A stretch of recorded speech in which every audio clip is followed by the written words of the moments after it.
ഇവിടെ ഒരാൾ എന്തോ ആലോചിച്ചുകൊണ്ടിരിക്കാൻ തുടങ്ങിയിട്ട് കുറേ ദിവസമായി കേട്ടോ.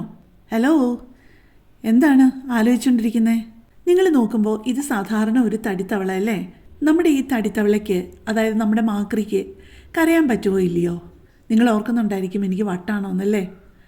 പക്ഷെ ഞാൻ പറയുന്നു, ഈ തടി കൊണ്ടുള്ള മാക്രിക്ക് കരയാൻ പറ്റുമെന്ന്. നമുക്കൊന്ന് ശ്രമിച്ച് നോക്കിയാലോ? ആ വാഴയുടെ ഭാഗത്തായിട്ട് ചെറിയൊരു ദ്വാരമുണ്ട്, അതുവഴി ചെറിയൊരു കമ്പിങ്ങനെ വെച്ചിട്ടുമുണ്ട്.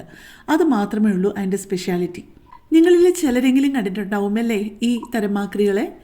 ഞാനിത് തായ്ലൻഡിൽ പോയപ്പം അവിടുത്തെ ഒരു ഫ്ലോട്ടിംഗ് മാർക്കറ്റ് ഉണ്ടല്ലോ, അവിടുന്ന് മേടിച്ചതാണ് കേട്ടോ. നമുക്കെന്തായാലും നമ്മുടെ രീതിയിൽ ഒന്ന് ട്രൈ ചെയ്ത് നോക്കാം ഇത് കരയുമോ ഇല്ലയോ എന്നുള്ളത്. ആദ്യം ഈ പാവത്തിൻ്റെ വായിലിരിക്കുന്ന കമ്പൊന്ന് ഊരിയെടുക്കാമേ.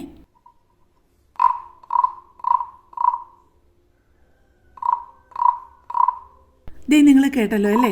പക്ഷേ അത് ഒരു സൈഡിലോട്ട് ചെയ്യുമ്പോൾ മാത്രമേ ഉള്ളൂ കേട്ടോ. ഓപ്പോസിറ്റ് ഡയറക്ഷനിൽ ചെയ്യുമ്പോൾ ശബ്ദം വേറെയാണ്.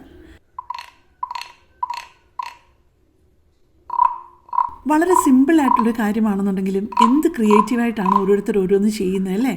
ഇതേ മാക്രിയുടെ തന്നെ വളരെ ചെറിയ സൈസ് തൊട്ട് ഇതിൻ്റെ ഒരു 4 ഇരട്ടി വലിപ്പമുള്ളത് വരെയുണ്ട്. പക്ഷേ ചെറുതിൻ്റെത് വളരെ ചെറിയ ശബ്ദവും വലിയ തവളയുടെ വളരെ വലിയ തവളയുടെ ശബ്ദവുമാണ്. ഇനി അവനെ കൂടുതൽ ശല്യപ്പെടുത്താതെ ഇരുന്നിടത്ത് തന്നെ അങ്ങ് വെച്ചേക്കാം അല്ലേ?